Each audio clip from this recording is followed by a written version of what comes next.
26 says all of Israel will be saved. What does that verse mean?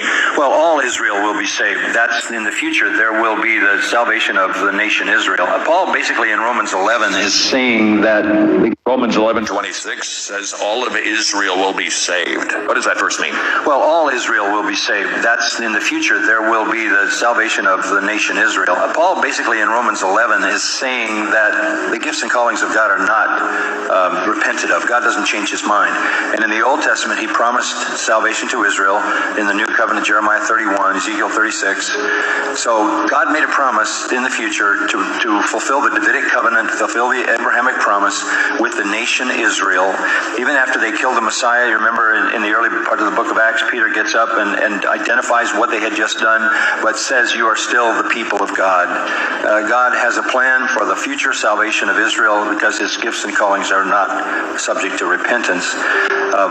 That doesn't mean that all Jews through all of human history will be saved. It means that there will be a time in the future when the nation Israel believes and is saved. And that is described in detail in the book of Zechariah, when they look on the one they've pierced, mourn for him as an only son, and a fountain of forgiveness and blessing is open to Israel.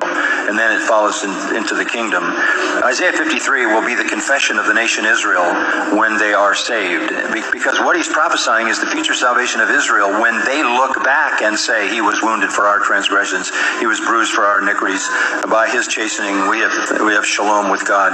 So that whole 53rd chapter is a confession of Israel, which they will come to by the Spirit of God when they look on the one they've pierced, mourn for him as an only son, and understand what his life and death meant for them. The prophets also say that 2/3 of the Jews will be purged out, but there will be a future salvation of living Jews who make up the nation Israel. And I think it's described in beginning detail in the book of Revelation when you have a revival in the city of Jerusalem. So are you suggesting that the church isn't Israel? Romans 11 does not allow that. That's the very verse you're talking about.